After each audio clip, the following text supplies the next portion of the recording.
Hello, my name is Tina Shaw and I'm going to read to you from my YA title, Ursa, which has just been awarded one of the Storylines Notable Book Awards. Ursa is set in a sort of fictional recreation of Nazi Germany, and there are two peoples living in the city of Ursa, the Serals and the Travesters. My young narrator is called Leho, and I'll read from the beginning of the book.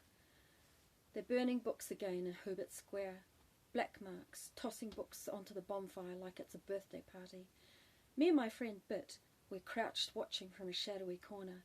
Bit's at my shoulder like he always is, not wanting to put himself forwards, though his face is shiny with excitement, his orangey eyebrows gleaming. Me, I'm shivering with cold, being so thin, like a stoat, says Nana, though we can feel the heat on our faces from the fire, even from here. The library, with its fancy marble walkways and impressive steps, is glowing orange, like the stone itself is on fire.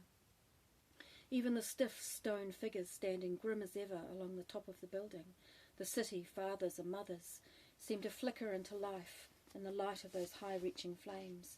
The books are burning so fiercely. Though I already know that, from the books we burn in the stove when there's no wood to be had. Books burn good and fierce, but they burn too fast.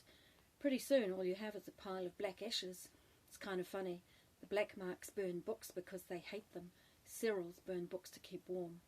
Either way, they're banned now, the books. First they closed the libraries, now they're being cleared out. It's all by the directors say so, his so-called edicts that come to us by way of roughly printed leaflets that the black marks stick up all around the place. I still remember going to the library when I was a wee sprat. The libraries that were once open to all people, Serals included, but they've been closed for years. Now that gracious stone building in front of us will be used for travester activities, whatever that means. Parties, probably. Leo, is it time? Bit hisses in my ear. Soon, I hiss back at him. The longer I can put it off, the better. It's reckless, I know, and I don't want to think about what it'd do to Ma or the others if I got caught. But sometimes you just have to do a thing. They dump another cartload of books out the library doors, like tossing a body down the steps towards the fire. 3 black marks, who must be sweating in their heavy woolen tunics, scoop up armfuls and heft them into the flames. Sparks fly up into the dark. A senior black mark, the bear insignia pinned to his collar, is standing off to one side with folded arms, supervising. Miniature twin fires are reflected in his eye goggles. The sight makes me shiver, and I move backwards deeper into the shadows, my back pressing against Bit's knees. It's curfew, as usual, but we've come out anyway, like I do most nights. Bit shuffles uneasily behind me. I don't like waiting so long. All right, I tell him, ready to go anyway. From the cloth bag over my shoulder, I pull out one of the devices, feeling the weight of it in my hand, and pass it to Bit. Then I get one for myself. My hands are shaking. Not as brave as I let on, eh? On the count of 3, I whisper, hoping that my throw will be true. Bit nods, and his thin face is solemn.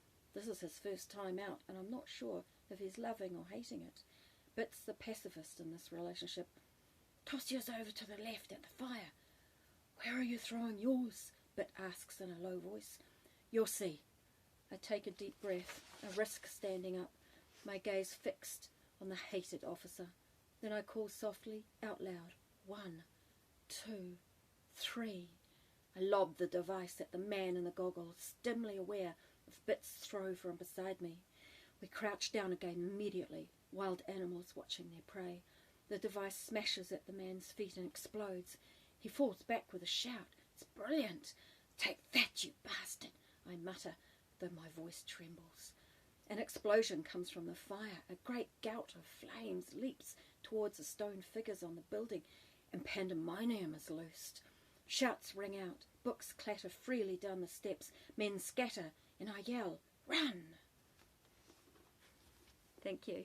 It's published by Walker Books, and possibly at the moment available by ebook.